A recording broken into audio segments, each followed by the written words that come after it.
गुरुवार व्रत की कथा, जिसे सुनने से मिलेगी देव बृहस्पति की कृपा। देव गुरु बृहस्पति को बुद्धि और शिक्षा का कारक माना जाता है।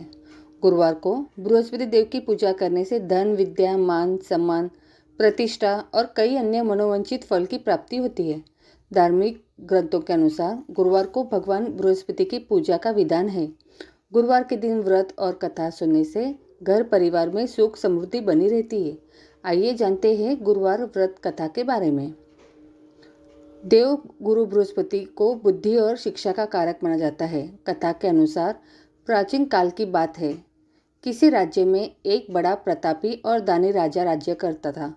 वह हर गुरुवार को व्रत रखकर दीन दुखियों की मदद करने पुण्य प्राप्त करता था, परंतु ये बात उसकी रानी को अच्छी नहीं लगती थी। वह न तो व्रत करती थी और न ही दान पुण्य में विश्वास रखती थी। इतना ही नहीं, वह राजा को भी ऐसा करने से मना करती थी। एक समय की बात है, राजा शिकार खेलने के लिए वन गए। घर पर रानी और दासी थी। उसी समय गुरु बृहस्पति देव साधु का रूप धारण कर राजा के दरवाजे पर भिक्षा मांगने आए।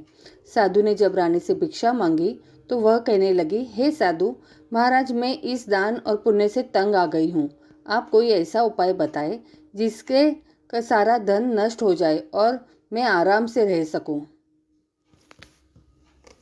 इतना सुनकर बृहस्पति देव ने कहा, हे देवी, तुम बड़ी विचित्र हो। संतान और धन से कोई दुखी होता है?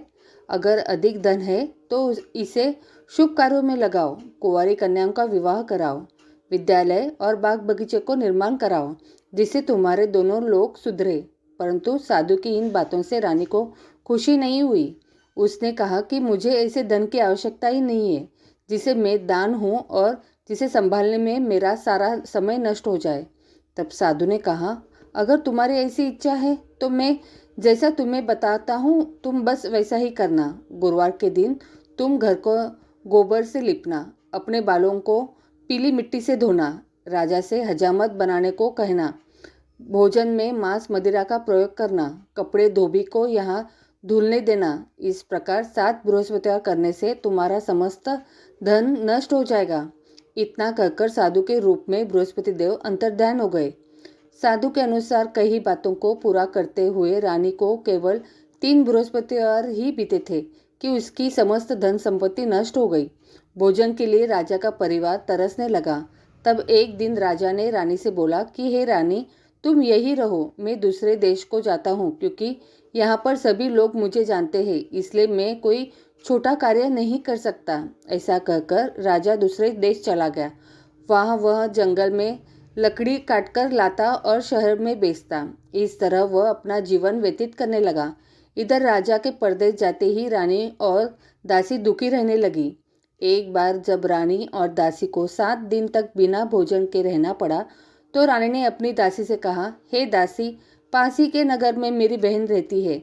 वह बड़ी धनवान है। तो उसके पास जा और कुछ ले आ, ताकि थोड़ी बहुत गुजर बसर हो जाए। दासी रानी की बहन के पास गई। उस दिन गुरुवार था और रानी की बहन उस समय बृहस्पतिवार व्रत की कथा सुन रही थी।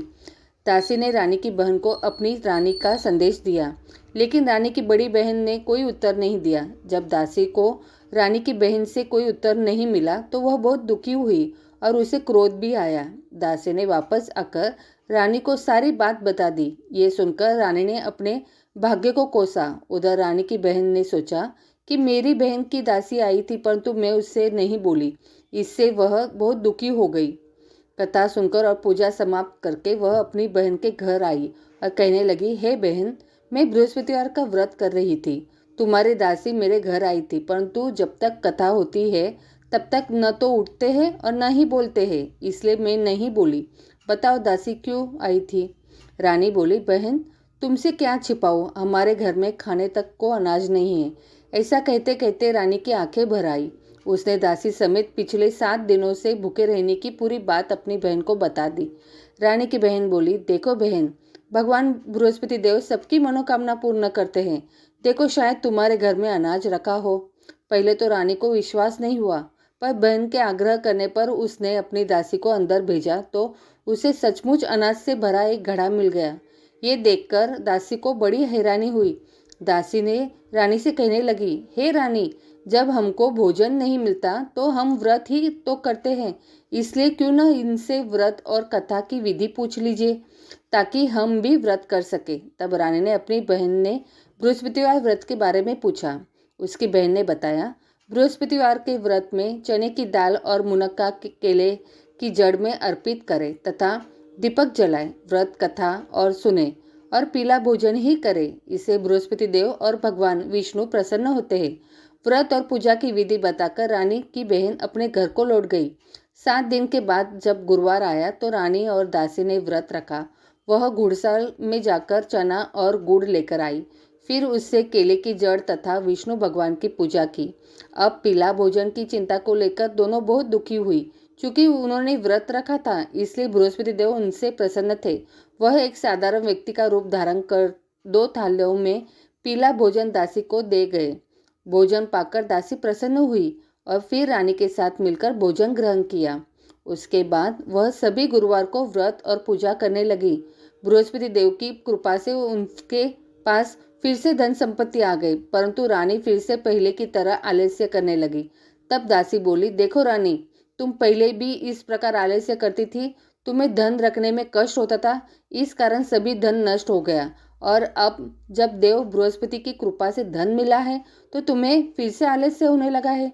रानी को समझाते हुए दासी कहती है कि बड़ी मुसीबतों के बाद हमने ये धन पाया है, इसलिए हमें दान पुण्य करना चाहिए, भूखों को भोजन कराना चाहिए और धन को शुभ कार्यों में खर्च करना चाहिए। इससे तुम्हारे कुल का यश बढ़ेगा, स्वर्ग की प्राप्ति होगी और पितर प्रसन्न होंगे। दासी की बात मानकर रानी अपना धन शुभ कार्यों में खर्च करने लगी। इससे पूरे नगर में उसका यश बढ़ने लगा। बृहस्पतिवार व्रत कथा के बाद श्रद्धा के साथ आरती की जानी चाहिए। इसके बाद प्रसाद बांटकर उसे ग्रहण करना चाहिए। जय लक्ष्मी माता। ओम नमो भगवते वासुदेवाय नमः।